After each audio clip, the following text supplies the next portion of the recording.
So for those of you just joining, we are going to be talking about shadow work today because right now we're going through a really intense energetic shift, and we've all been worn out by the pandemic as it is, the elections, dramas all over the world. So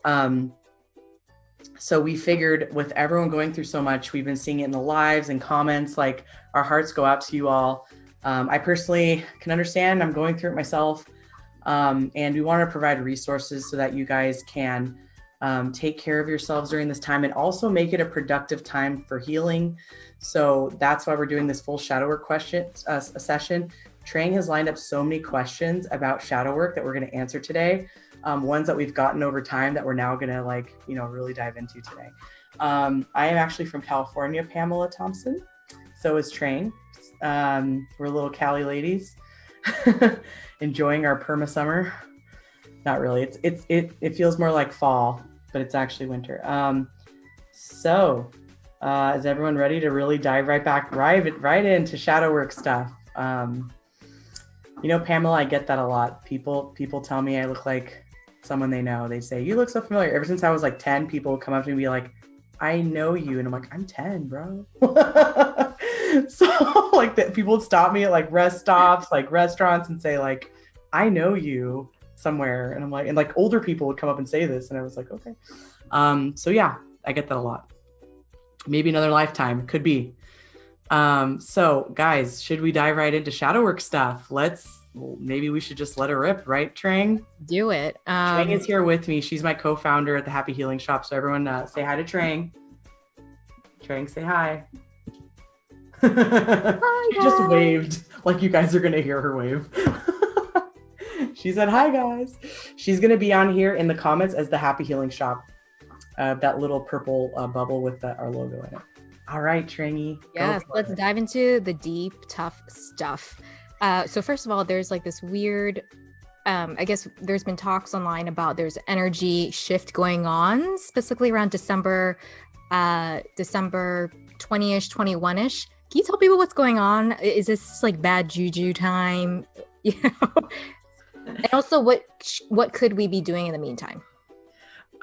So just to start, before we dive into defining shadow work, we're not being punished or anything. It's a natural progression of our earth and humanity. We agreed to rise at a certain collective consciousness. Like we all have societies and worlds can have collective contracts. And so inhabitants of earth and the earth itself are, now contracted to start really rising awareness, getting to the next level. Our race is ready for a new energy, and so is our earth. So with that, we have to start to really cleanse, and we've been doing it. Some people say it started in 2012. I do think so. I do recall a specific energy shift at that time that felt different and has been pretty wild ever since. 2020 being the ultimate like crap party to just really top it off. But it's to help us in the long run and to help us help each other, because we're just fighting. So that's something really important to remember, is we're not being punished. This is to help us, and we have to dive deep. If everyone dives deep within themselves with shadow work, for example, we can really get through this in a productive way, and then be at a whole other level of personal evolution, getting rid of all the toxic crap in our lives. So we also had an eclipse on the 14th. That was intense astrologically. So that also is adding on to this. So we're going to feel the before and after effects, both before these events and after them. There's like a wake after that we still have to settle back down into. So welcome everyone, welcome, and thank you for the kind compliments.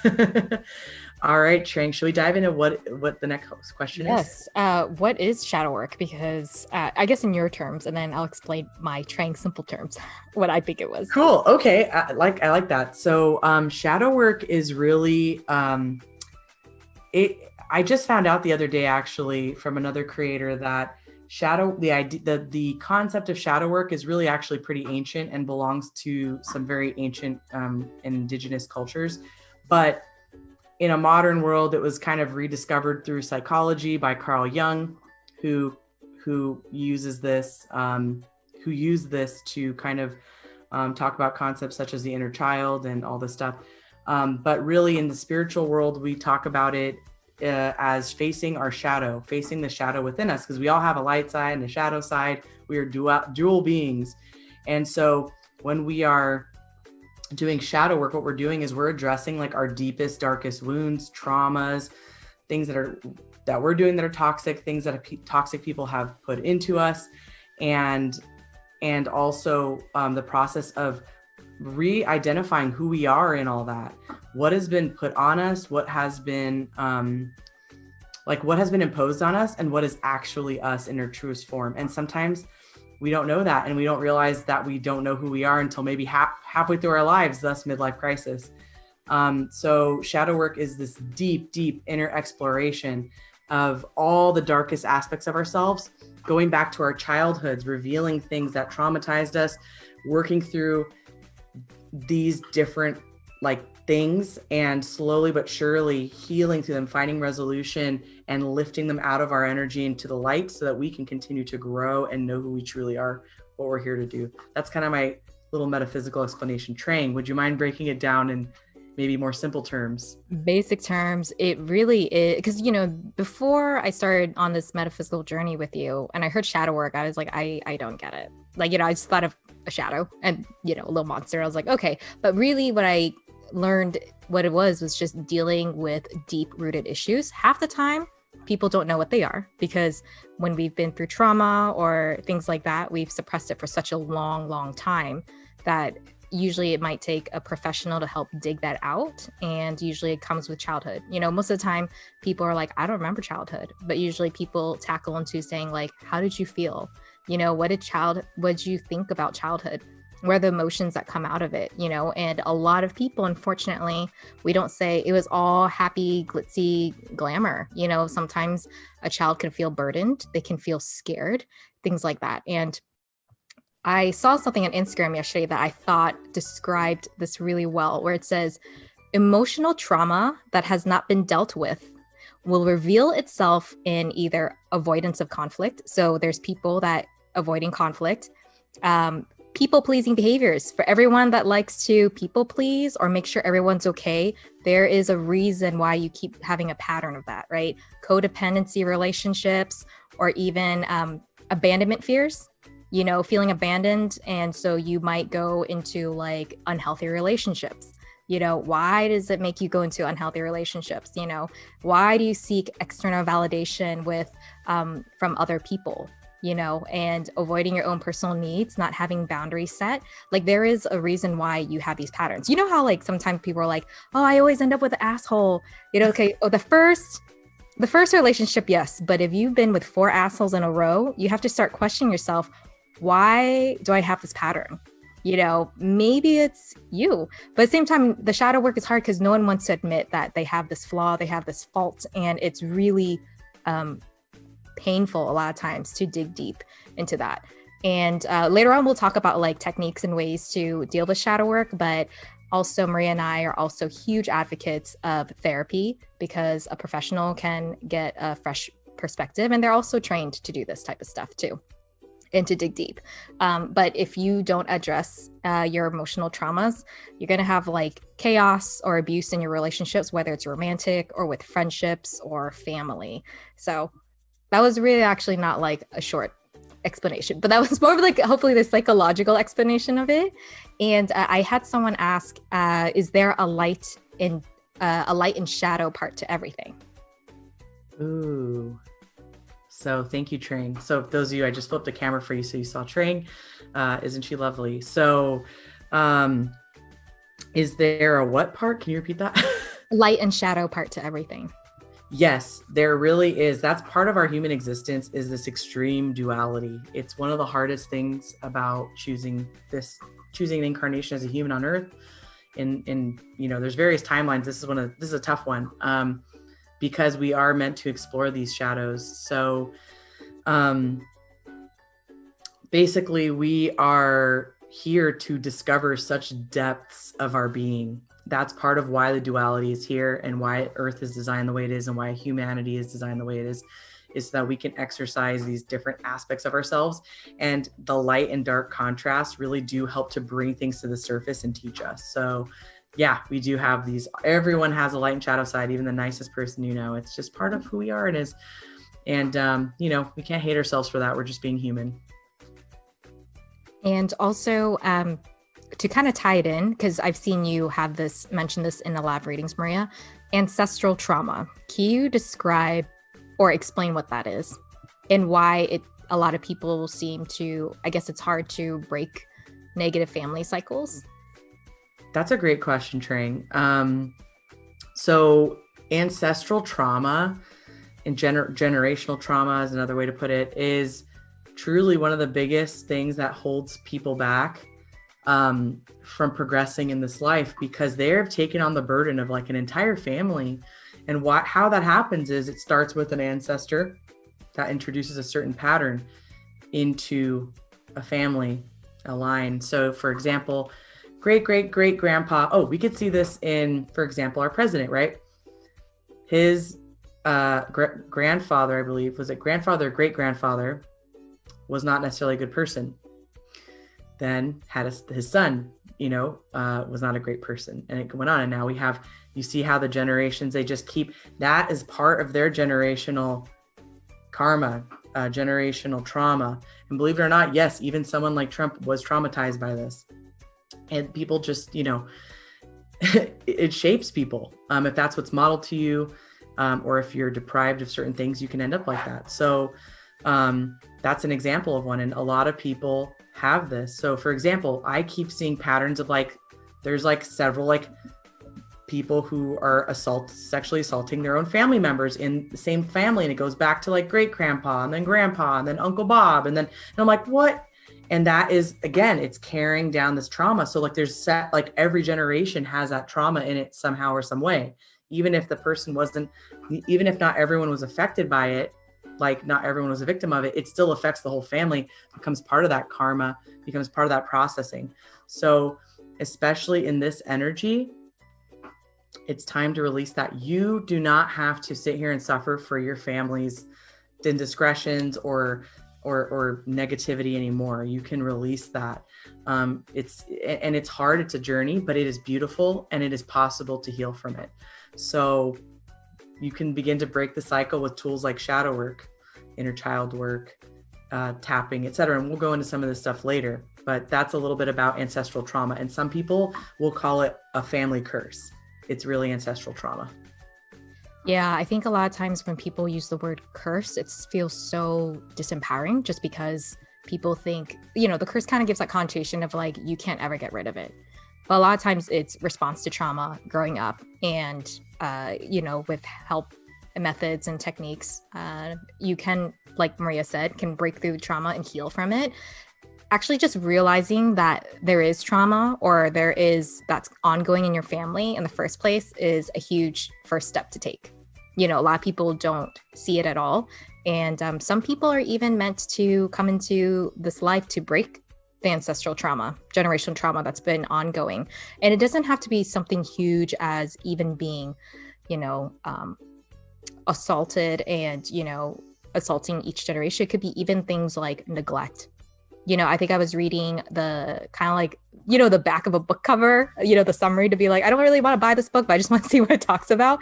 And it was, I think, Trump's cousin, who's a psychologist, something like that, describing his upbringing. And it was because I don't think the mom was in the picture, or she might have passed away, but the dad, he didn't give him any attention at all. He was a businessman and he just wanted them to obey everything he said. You know, and so that psyche is that's gonna mess up his psyche and then make him the way he is today. And most likely he's gonna pass that on to like another generation, children, stuff like that. But again, it's always in your will and you always have free will to learn and break the cycle. It's really tough. And that's why we want to share more about where you can probably seek help and support about if you're encountering that in your own life right now too. So another thing, Maria, I want to talk about is shadow work, but more in the relationship realm. So I think a lot of people hear about twin flames or soulmates, that kind of stuff, but yet these are, I guess you can talk about shadow work in terms of like toxic relationships and what you see. All right, let's talk about it. And for those of you just joining, we are covering as many topics as we can about shadow work today. So if you want to learn about shadow work, stick around. And then also, because Memphis, I'm so sorry you're going through that. That is a good example, an unfortunate example of an ancestral kind of pattern, right? So, okay, back to it. Trang, you wanted to talk about twin flames, you said? And yeah, or toxic relationships, even the shadow work that can bleed into that realm. All right. Well, this is a tough one. And I have seen so many people who have traumas fall into the trap of seeking the perfect relationship through the idea of, especially twin flames. Sometimes people get obsessed with the idea of soulmates. This isn't a perfect example of people who are not coming from a healthy place necessarily when they are looking for a relationship. The idea of a twin flame is inherently, sure, it sounds magical. It's like the twin flame is literally the other half of your soul that's manifested into a relationship, a romantic partner in an incarnation, or that other half of you is up in another realm watching over you sometimes. But people are looking for this like treasure hunt of finding this other half of their soul. Inherently, that creates so much expectation and also an unhealthy mindset that you are incomplete. You need half. You need to find your other half, right? We talk about this a lot in our culture. I'm finding my other half, or my other half did this. No, you're a whole. You're a whole, and inherently looking for someone who is your other half, and putting a metaphysical label on it that makes it sound like it's the best relationship ever, when actually, if you read more about it, it's one of the most traumatic things you could probably go through a lot of times, is causing people to find people they think is their twin flame because it's hard, and because they're getting with people who are sociopaths and psychopaths and narcissists who are trying to manipulate someone who's desperate to find their twin flame. And really, they're just manipulating the other person to thinking that they are that person. They just absorb your characteristics and reflect it back to you. So meanwhile, you think you found your twin flame, but really they're just mirroring who you are back to you. They're not that person. And you end up getting stuck in some sort of toxic relationship, and you will not leave because you're like, this is just part of the process. This is just how twin flames are. They can be difficult. They're just challenging me.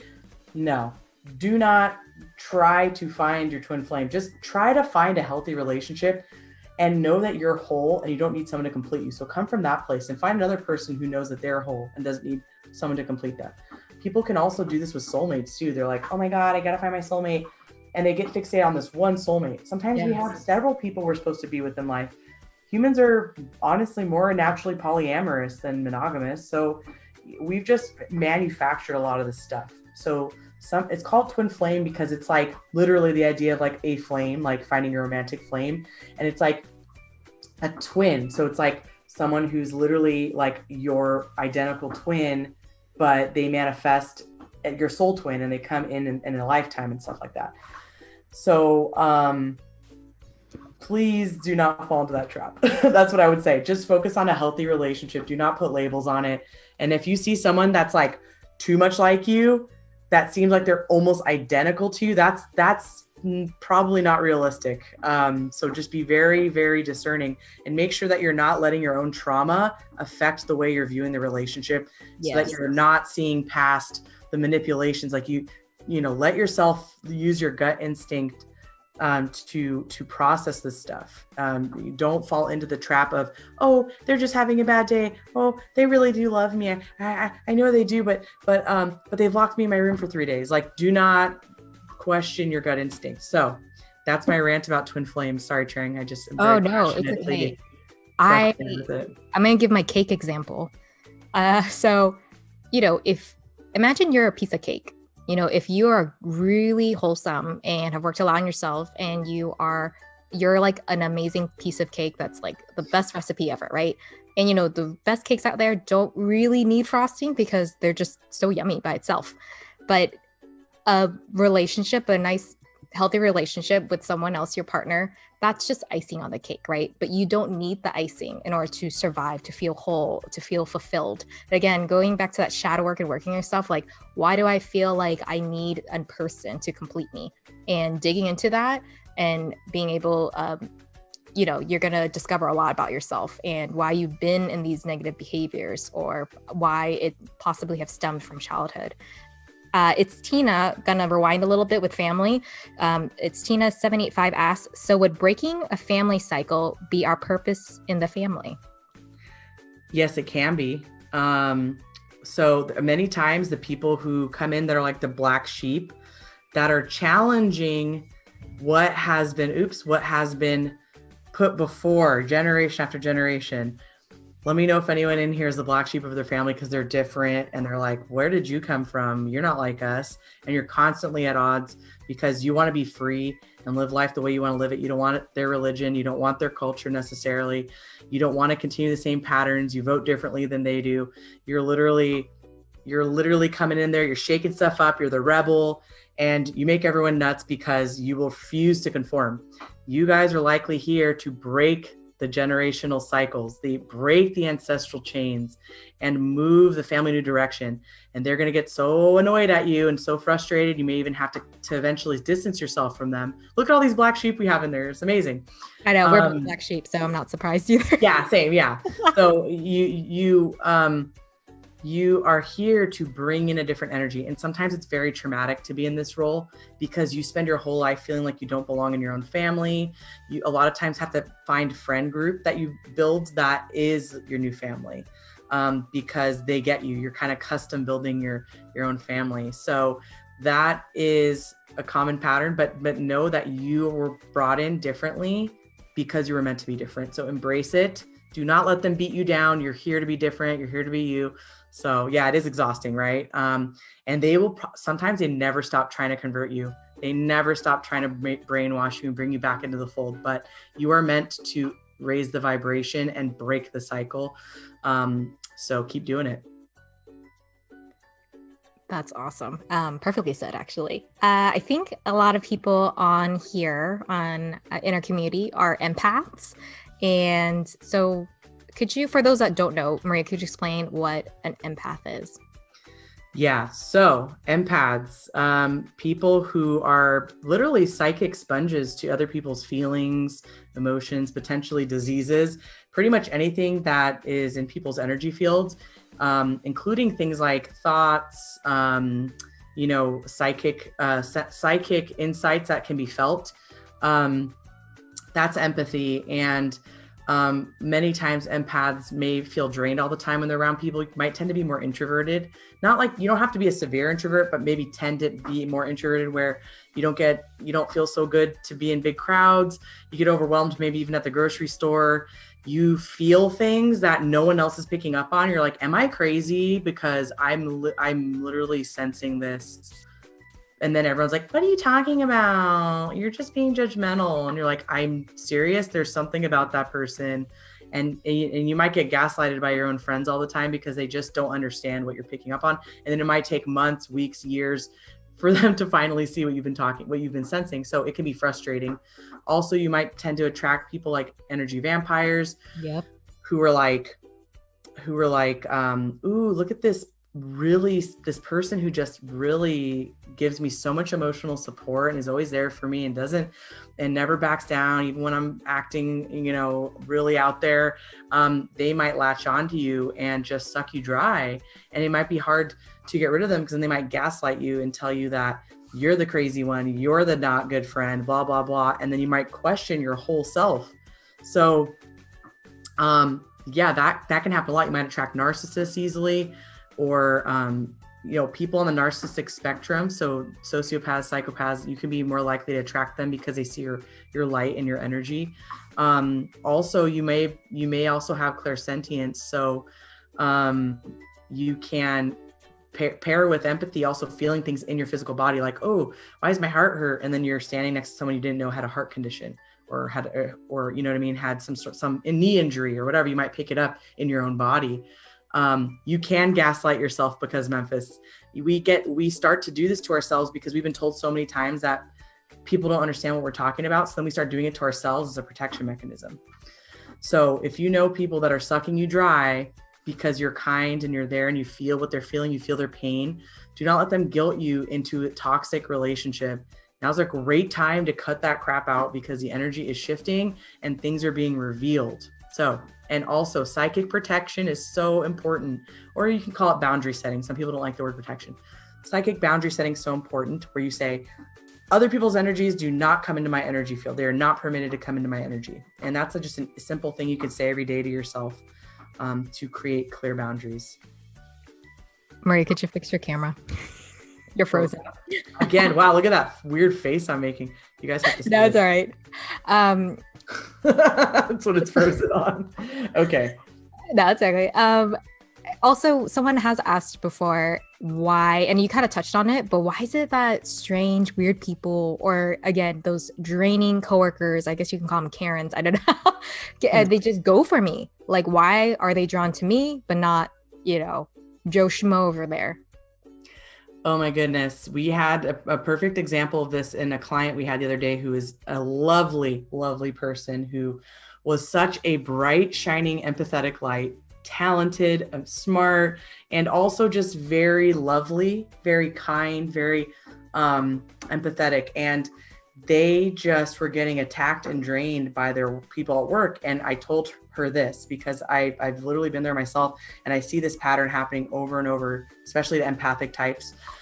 Also because we can be eager to please. So that makes us even more likely to be taken advantage of and stuff. So for example, I told her, I said, your light is shining so bright that to the people around you who are very low vibe, very, very dense, very miserable, super self-conscious, whatever, when they see your bright, shining, beautiful light come in, the rays of your light will feel like napalm on their skin. That's the level of vibrational difference. It'll feel like they're burning around you all the time and they hate it. So they're just going to be like they don't even sometimes know why they're taking down on you. They just don't like you, even though you're like the most likable person, right?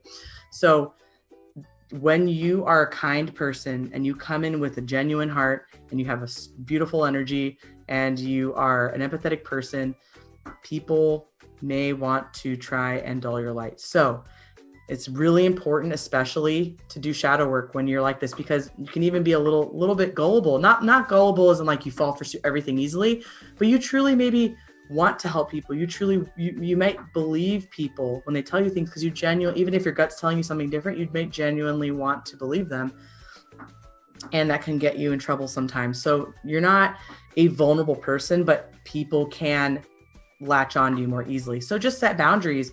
And if you see people trying to pile work on you or trying to gaslight you at work and blame you for stuff, you have to stand your ground. That's the key. And it can be hard. And I know how hard that is myself. I struggle with that as well. So yeah, that's a little bit about that. Totally. And also I notice with empathic people, the bullies are the narcissistic people at work. They're the ones most likely to be like, hey, can you do this? Or bully you, just anything, because they know, well, empaths or the nice people are less likely to say no. They're less likely to put boundaries. They're less likely to be like, you know what, I did this last time, but this time you need to take it on, and when it's kind of like, bullies don't stand up to like the other mean people because they know they're gonna get pushback. So that's why we talk about setting boundaries, but it could be simple as being like, no, not this time. It doesn't have to be mean. It doesn't have to be like, no, go away. It can be like, right now I have my work to do. Or maybe even things like, I need to check with my job description to see if this is within my realm of what I'm supposed to do. Because, when you keep saying yes, yes, yes, and getting to that pattern of like a yes person, people will just know to just dump things on you. So, and also, I'm going to talk a little bit about the victim mentality, because someone has asked, is it common for empaths to end up in a victim position or have a victim mentality? And I've met people, a few in my life, that have that victim mentality where something happened to them in the past, where it could be childhood or even in a bad relationship. But the thing that's unfortunate is they think anything coming out of it, and haven't not like resolving the issue or working on themselves, they always think after that, anything bad, it's like they're being cursed, or like, why do bad things happen to me? And they start telling that narrative to themselves where they apply it to anything in life. So like why didn't, it's just gets into like a toxic cycle. So that's just another thing to, if you have that, it's also shadow work aspect to work on as well. I also have a comment I see in the past that said, I always manifest and end up in a cycle trauma, like a trauma of a cycle of trauma. There we go. So Maria, is that actually manifesting or is that something else? Oh, guys, I very much relate to that at the moment. And yes, in a way, we are manifesting things that what's happening is this. We have certain destiny markers in life that we have to experience no matter what. But in between, we have free will, and we also can, after the destiny marker or around the destiny marker in our life, because there's several, we can choose how to handle the situation. So in the meantime, Trang, would you mind telling back to ya in the comments about how they can learn more about shadow work? Okay, perfect. So basically, oh my God, I lost my train of thought. I'm so sorry. I do this all the time. I was talking about how, oh my God. Oh, how we manifest our own trauma cycles, right? And this isn't like victim blaming. This isn't saying like, it's your fault that you did this again. It's this. We have a certain vibration. Our vibration is determined by our thoughts, our experiences, how much we are holding those traumas or positives in our body, the choices we make because of them. It all adds up to kind of the vibration of the way we live our life, who we are, or who we project ourselves out, even if it's not truly who we are because we have trauma we haven't dealt with or whatever.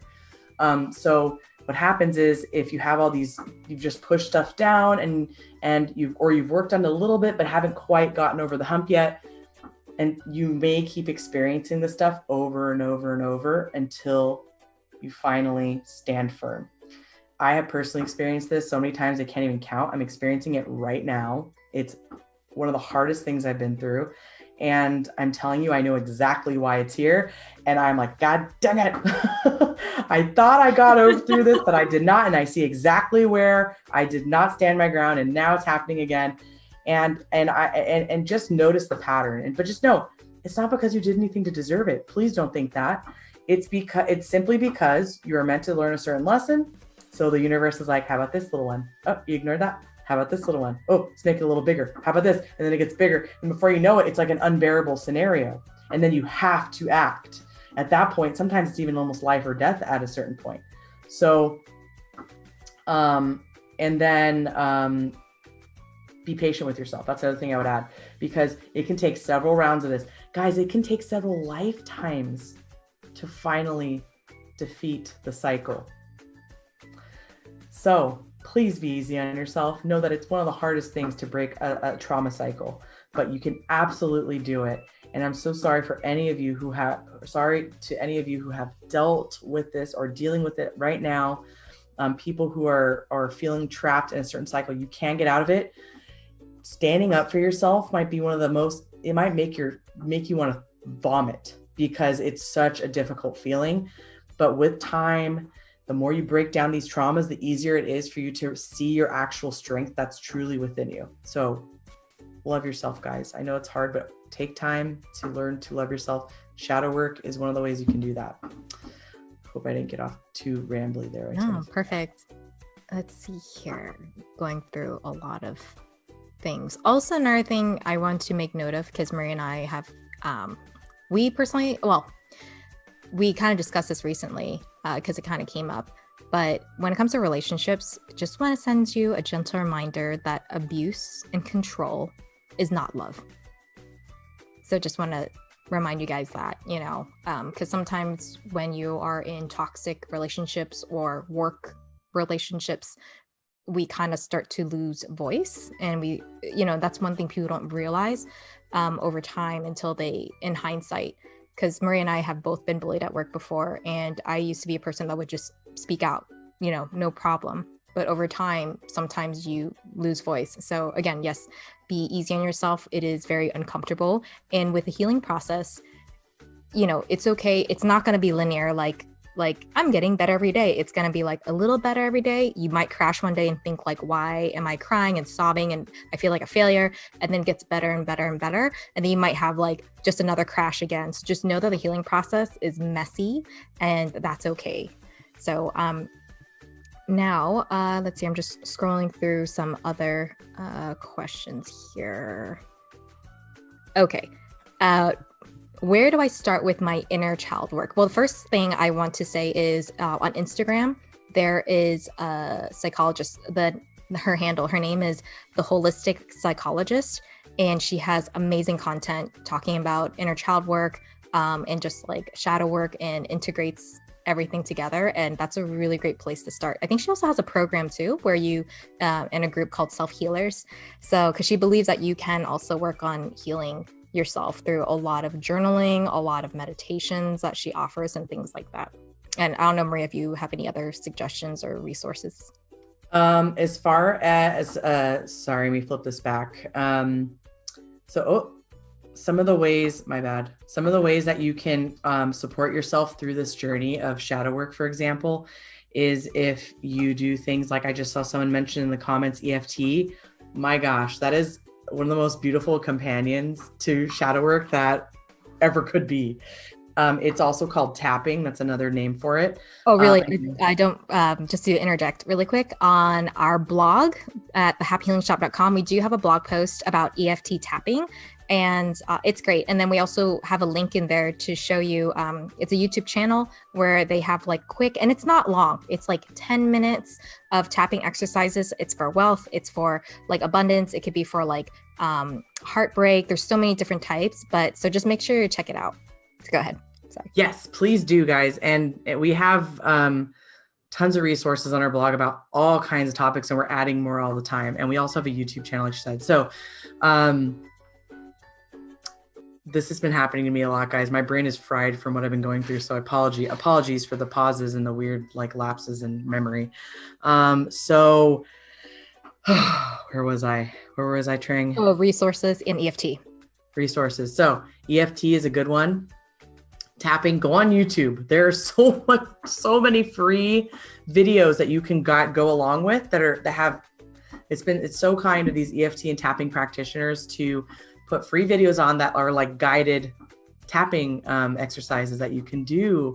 And it's been, I remember when EFT wasn't very well known, and it helped me get out of an abusive relationship. I didn't know how I could escape. I literally felt trapped. I didn't know I was going to lose everything if I left. And I found EFT at the right time. And it just took a couple weeks of EFT to just get enough strength and clarity to finally leave. And I couldn't believe that I finally did it. So that's the amount of impact it can have if you're working through your traumas with it as a tool. You could also use it to boost your confidence, to heal from wounds faster, to heal through mental stuff. I mean, literally you can use it for anything. Clears out energetic pathways in your body. Additionally, find a Reiki practitioner that can help you kind of heal in between major deep shadow work or trauma work sessions you're doing on yourself. What happens when we're doing all this hard work on ourselves internally, emotionally, it does come up from the deeper aspects of ourselves out, and it can kind of linger in our energy field a little bit. So, it might be nice to get someone like a healer, someone that you trust, that's a healer, Reiki practitioner, or any other method that you resonate with, and, have them work on you once a month. That way you can kind of keep the flow going and things aren't getting hung up. They can just keep things moving and also heal areas that have recently been worked on. Because when you're removing blockages from yourself by doing shadow work, it can leave an area, for example, in your body or in your aura, like a little patch where it was nested that has been removed. And so we can fill in those gaps and stuff. Trang and I are both Reiki masters. We do offer it remotely on Zoom, but please find a practitioner that you resonate with. And I recommend that as well. Also, highly recommend doing energy protection and body scans. Trang, don't we have a body scan meditation? Oh yeah, we do. We highly recommend body scan meditations because it can really they're really simple, and it can help you figure out where energy is lingering in your body. Even if it's emotional, it can be attached to literally an organ, a joint, a certain tissue, a certain area, quadrant of your body. So that is something else I'd recommend, but there's a ton. Also make sure you do a lot of self-care during this time. Anything that makes you feel good. And also, again, check out our blog at thehappyhealingshop.com, because Maria has written posts on how to cleanse or also get rid of negative energy, or just ways on how to self-care about yourself, and methods. We'll talk about it in this session as well. But let's see here. I just want to note that Catacult says the Adult Chair website has wonderful inner child work as well. And then I love these two comments. Fantastic, Mr. Bear. I heal when I eat toast. Pamela Thompson says, I heal when I eat chocolate. Good comment here. Katie Ryan says, don't want to derail at all. Just practice caution and do research on holistic psychologist. Yes, I honestly, anything that we recommend or anyone recommends, please do research. Please see if that feels right to you. I personally have not looked at holistic psychologists, but I know Trang really benefits from it. So again, these are just personal perspectives. There are tons of resources out there. So please do find one that resonates with you. Yeah, kind of like same thing with working out. People might recommend Pilates, but you know what? Maybe Pilates doesn't resonate with you and you like swimming more. You know, at the end of the day, it's really what fits what you vibe with. Everyone has maybe a Happy Healing Shop isn't for everyone, but it's for some people. And then Sarah Ebbett said, look up Alexa Soothes on TikTok. And there's a tapping video there too. And a couple more little resources just before, because my memory is really shitty right now. Did you talk about Anna Lilia breathwork already, Trang? No. Oh my gosh. Amazing resource. We love her. She's so sweet. Again, do your research, but we've taken classes from her and she does online stuff. So Trang does more of it than I do. So go ahead. Yeah, so we've been to breathwork, which is a very different type of meditation. It's a lot more, you get definitely more usually tingly sensations and stuff, and it's a 2-part breath. It's very different. And Anna Lilia, so it's ANA, and then Lilia, LILIA. I'll put in the YouTube comments below, like the captions below, but she at the moment during COVID is offering breathwork sessions, and it's free, but you can donate as much money as you can if you want to. And it's usually Saturdays at 10 a.m. and it's just amazing. And it's like Maria and I have had just amazing experiences with it, where we definitely shifted afterwards. Yeah, it's incredible, and it's a nice addition to your other work. Another resource just for anyone who's dealing with toxic relationships, narcissists, sociopaths, psychopaths, whatever gnarly, or just people that are toxic.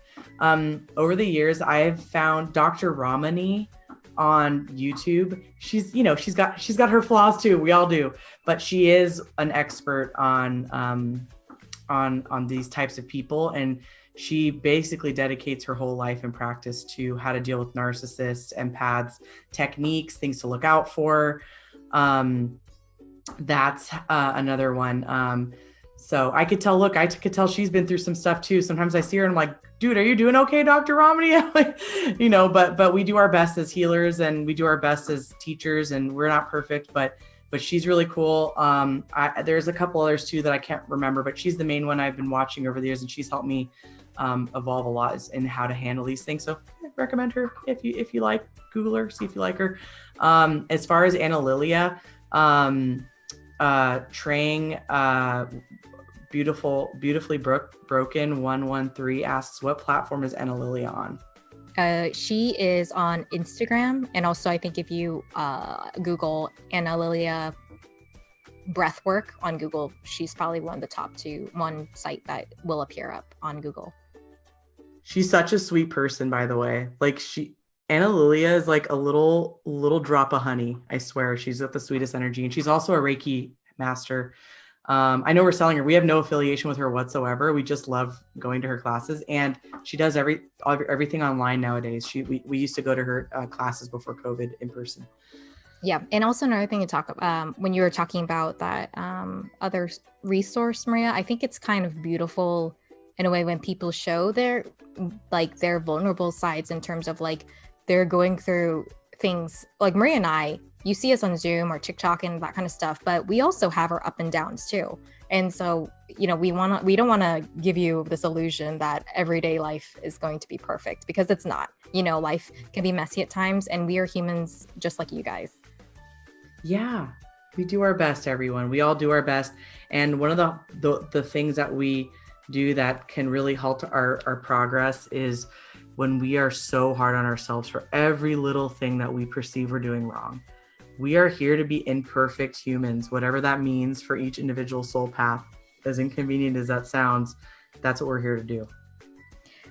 Someone asked in the past, TikTok, is it common to lose lots of hair during, or have like certain symptoms during a spiritual journey? Oh man, that's one I've heard of a lot. Let me flip this back around. I could just keep it on Trang's beautiful face. We could do that too. Yes. I'm sorry guys, my brain is fried. Trang, what was the question again?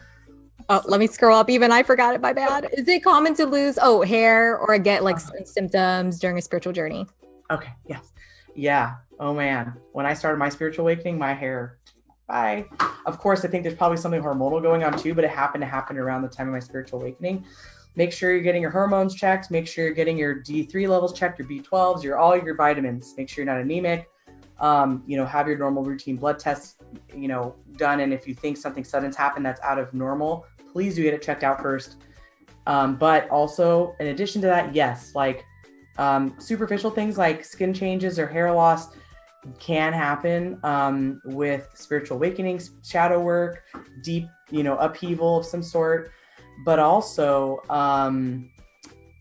it can bring up old health issues that have been in remission, or it can cause new issues. You can have new food sensitivities show up out of nowhere, new ailments, things that were maybe really small that were being ignored because you didn't know they were there, that suddenly blow up and you're like, oh my God, now I have this whole disability or this whole thing. That can happen. It can happen. I've also experienced that myself. But finally, after like 10 years of dealing with this, I'm finally found integrative medicine group that is helping me with this. And they're the only ones that have been able to help me so far, and it's working great. So find practitioners that work for you, but please do get medical help if you think anything is really abnormal, out of the ordinary. So rfuel.cr asks, what should someone expect in a spiritual journey? Ooh, I like that. It's different for absolutely everyone. Sorry, let me reset like I said, we're recording this on Zoom to you guys. So we will put it on YouTube later so that you can rewatch it and you can do whatever, share it, whatever. But everyone's spiritual journey is different. It is custom to every soul, and we cannot judge other people's spiritual journeys. We can get upset if people are doing shady stuff, of course, but at the end of the day, that could have been why they're here. Doesn't excuse toxic, horrible people, but even them, they're here for their own little journey. Now, as far as spiritual journeys, let's say generic things, you can expect entire meltdowns of your identity. You will potentially break down everything you are and realize that you've been living someone else's life that was trained on you from when you were a kid. So you might suddenly not resonate with your family and friends anymore. You might change friend groups. You might suddenly not love you're like, why am I in this career? It's almost like you wake up and look around and you're like, whose life is this? This isn't my life. Like, you can have like an existential crisis of that level. And you also can, your diet can completely change. Like, suddenly you just want to be like a vegan, like out of nowhere, or you can't stand eating certain foods, or certain things make you nauseous, or you suddenly get really, really sensitive to like violence on TV or games or whatever. Like, you may not be able to tolerate certain things. You might have a lot of mental breakdowns that you didn't used to have. Your anxiety might get worse. These are one of many things, some of many things that can happen during a spiritual journey that are generic. But a lot of people do kind of look to the metaphysical. I've heard of people who are like atheists who suddenly realized they wanted to understand a different idea, and they went to the metaphysical to understand that better. So it's different for everyone. Florette Poe? I'm sorry, I don't if I'm saying that wrong. says, "Ask, I cannot for the life of me get rid of tricksters. Please help." So let's talk about, I guess, tricksters. We can talk about negative or toxic people. So what are techniques now or methods for protection? So, gosh, there's so many things I could recommend about this. First, before we talk about protection, let's talk about trusting your gut.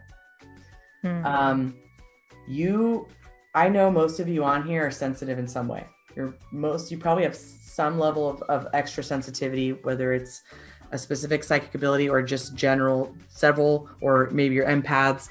But people on here who are interested in this stuff are trying to figure themselves out, right? So they may have more of a tendency to sense things about people. So even most humans can do this in varying degrees. So first thing, when you meet someone, pay attention to how you feel. Do you get thoughts in your head that say something, a feeling, a vision, something nondescript that's just a knowing? And just pay a close attention. Do not look at how they are smiling at you. Do not look with how they're dressed. Do not look what other people are saying about them and their reputation.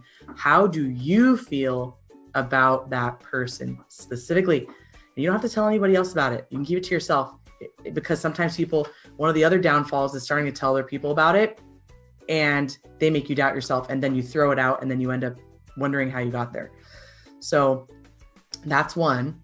The other thing is, do not, especially if you get a weird vibe from someone like that, do not overshare your stuff with them, because trickster types can use that against you. And I'm not saying we need to find people that we are comfortable sharing stuff with, but man, I can't tell you how many times I've messed up on this, guys. I cannot tell you how many times I've failed in trusting my gut and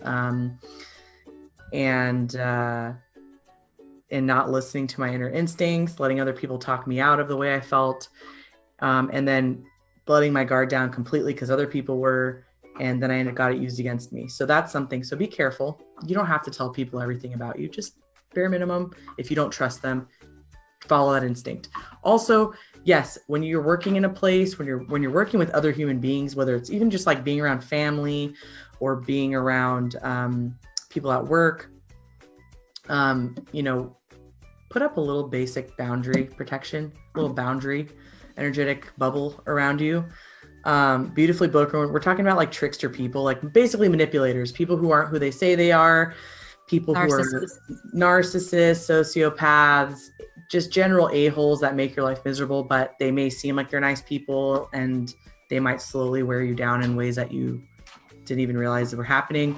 So that's what we mean by tricksters. So to have general energy protection just for everyone, like when we're working in close quarters, especially, like our energy fields touch. Like when I see people in cubicles, I'm like, ugh. And I've worked in cubicles before. You could like literally your energy fields are like touching, and it's super awkward because it's so invasive, right? So set an energy boundary around your cubicle, around you. Say no one's energy besides my own is allowed in this area. Is not permitted. And if anyone is thinking anything negative about me that's not for my highest and greatest good, let it bounce off my energy protection and go right back to sender. You can do like a little simple return to sender intention plus a little basic energy protection. So that's something you should do every day, no matter what. But some people I met say they just feel protected. They don't have to do anything. And I believe that works too. Like if you feel genuinely protected all the time, or genuinely like your energy field is not being affected, like good for you. Like you're probably just on a subconscious level more trusting of that. Those of us who've been through trauma can have trouble believing that. So doing intentions like this could be helpful. Let's see here. I'm just scrolling through and okay. And is shadow work complete after you acknowledge and work on your traumas? Here's the thing, guys. No. What was that? I was like, oh no. I know. I say we're always evolving. Well, we can't just like, look, there's always something new, right? And it may not be as much as we used to experience, but there's always, being a human here is kind of challenging, and we can have a pretty paradise-like experience if we really, set our boundaries and hone and believe in ourselves, sure. But most of us will still have some other things come up with interpersonal relationships, jobs. We can't be 100% like on top of everything all the time. So, if new things arise, or even you realize that you didn't process a specific aspect of a trauma, you processed most of it, but didn't realize there was one part left that shows up later through another trigger. Just be prepared to always dive back into shadow work. However, I will say, I've been noticing over and over that people who are doing shadow work, it's like a lot of times it happens in big waves. So you might like in your beginning of your spiritual journey, when you're going through your spontaneous spiritual awakening, you might suddenly feel drawn to do shadow work. You're working through all this stuff coming up because your vibrations wanting to raise. So, you start to plug away at that, and then you get relief, right? And then you go about your life and you're like, oh my God, a whole other set of realizations. Our spiritual awakenings come in waves. And if we would probably not make it through if it was that consistently difficult all the time. So we get little breaks in between. Thank you for the present, country love. So in between, we get these little lulls and little breaks to process everything. Could be months or years. And then some other trigger event will happen that will start a whole other set of shadow work. So it's kind of ongoing, but the big chunks can be done in several phases. And then, maybe as you clear all the stuff out and reset your boundaries, now you've learned all the stuff through the shadow work. Maybe now you won't experience so much trauma. And if it does happen, you know how to handle it now, and it's in a much smaller amount. Labrina64 asks, does the evil eye really work with protection? So I do think so, if you believe it does. So I'm Greek, so this is really big in our culture, and many other cultures it is too. Like as a Greek baby, it sounds so weird saying that. When I was like a little Greek baby, my parents put a little glass evil eye on my baptismal cross chain. So it was like cross, evil eye, like, a little glass evil eye, and it's supposed to help.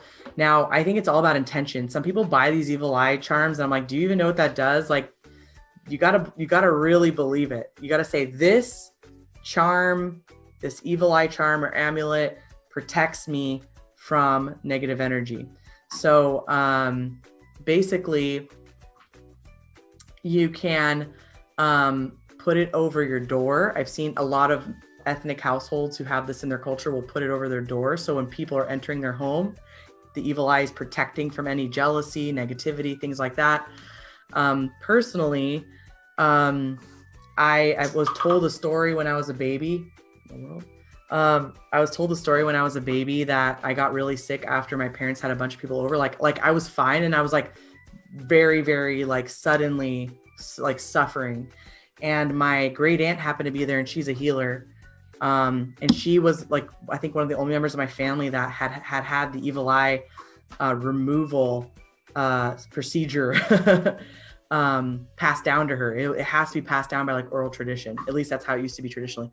So she went and did this evil eye removal ritual on me, and it lifted it. It was gone. Like immediately I was better. And then the same thing happened to my dad when he was a young adult in Greece, and she did the same thing, and he just immediately like healed. It was kind of insane. So it works. And apparently one of my uncles not related by blood knows how to do it, and it's worked like it. So if you don't want to use an evil eye amulet, just again, do basic energy protection, especially you empaths. Before you go anywhere, just imagine a little bubble of light protection. Imagine whatever color you want in there around you is like an egg protecting you. And you say like, no negative thoughts or energies can penetrate my energy boundary. No, other people's energies are not permitted inside my energy field. I do not take on the energies of other people. Like just say this kind of really quickly as you're driving somewhere, as you're about to enter someone's home or go to the grocery store. That's a good way to kind of, if you don't want to do like something like that's like kind of like ethnically associated, like an evil eye. So I was thinking of when you were saying about the white energy, I was like, imagine you're a bubble boy, just like the movie. Yeah, basically like energy bubble boy. And Katie Ryan asks, is 2020 a collective human shadow work crash course? Totally. Absolutely. That's a great way to put it. It really is though. The whole world is purging, but not everyone is choosing to do the shadow work. And you'll see people malfunctioning like crazy right now. And then Colette the hippie asks, are spiritual or sensitive people usually plant people too? Yes. So as someone noted earlier, someone said my plants are cute, and I thank you because they're like my little children. Oops. So yes, as you can see, I am a psychic medium, and I love my plants. I have plants everywhere. In my office, all over. It's like a jungle in here. I have plants all over my house. It's a natural thing to be attracted to if you're sensitive, because plants have a really high vibration, and they're great teachers. They teach us patience. They can heal us just by having them in our space. They can teach us how to heal with using parts of them. And it's just overall, if you're sensitive, have as many plants as you can, I would say, because they're very high vibrational. And I just lost this. Where to go? Okay. I guess when we're talking about the evil eye, back to ya asks, what about crystals? Do they work? Sorry. Back to you says, please forgive, never answered my question about shadow work. What is it? We'll be also like posting this on YouTube, but you can go ahead if you. So just to reiterate, shadow work is diving into like old wounds, old traumas from your past, and starting to bring them to the surface. And you can use different healing modalities to do this, like we talked about, like EFT, for example. You can make a trauma timeline by writing it all out when all these traumas happen. And then one by one, you can meditate on those, go back to inner child work, where you're telling the child that experienced that trauma, or the person that experienced that trauma, like you come back in your current form with the knowledge and wisdom you have now. And you can say, it's okay. And you're protected, you're safe. Or you can say things to that inner child that, for example, that it needed to hear, or that person, that version of you that you needed to hear. That's just one technique. It's inner child work. But shadow work is just a general deep dive into healing your deepest shadows. So the skeletons in your closet, that's essentially what it is. And the intentional practice of working through those one by one and starting to heal through whatever modality you choose. Okay, so back to your question, Trainee Wingy. Vanessa asks, can severe health episodes signal something changing in your spiritual life? Absolutely. That's actually, and again, please do get professional help for this when you're experiencing sudden mental episodes happening. You want to make sure your chemicals, if something's not off chemically, you want to make sure you don't have any deficiencies in your body. Make sure that, assess your family history, mental illness, all that's very important. However, some people may have exacerbated mental illness stuff show up. We're not talking about, because mental illness can manifest at its peak starting in like 18, 19, 20 years old in a lot of younger people, especially men. So if it's outside of that time and you're like much older and you're like all of a sudden like, oh my God, be gentle with yourself, get a therapist, get a psychiatrist, make sure that there's no, you don't need to be treated with medication. At the very least, get a therapist, and then a licensed one, by the way, and then do things to start to dive in and make a kind of list as it comes up. Like what? VS Nassau says, sorry, it wasn't about mental health, but body health. Okay, we'll get into that too, actually.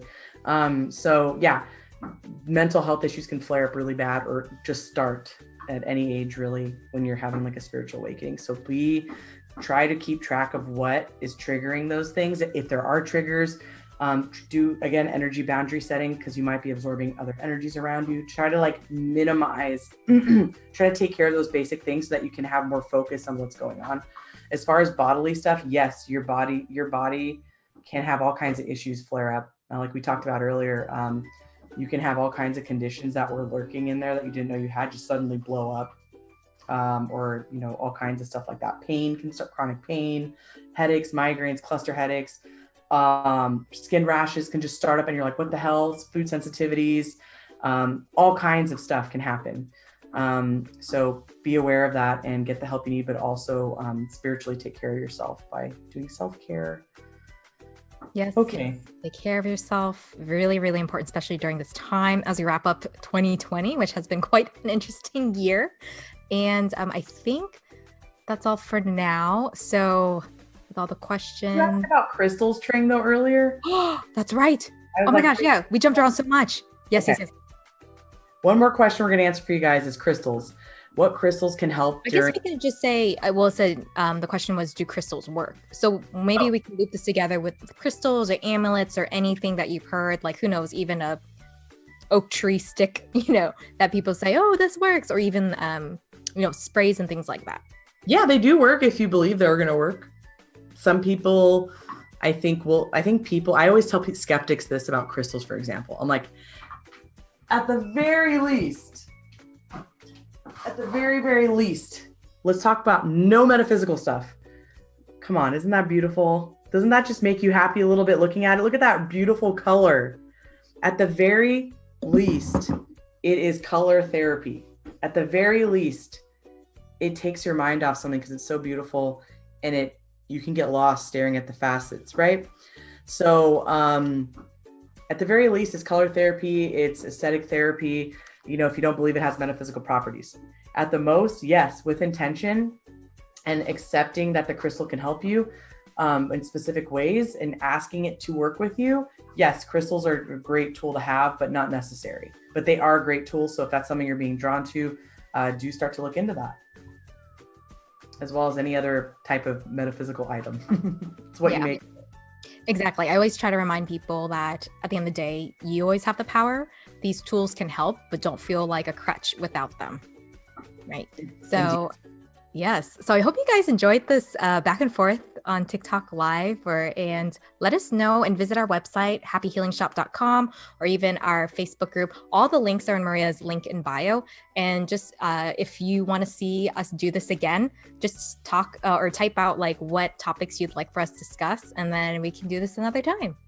Yes. And if you want to, some people are asking about readings. If you want to book a reading, the link is in my bio on my TikTok.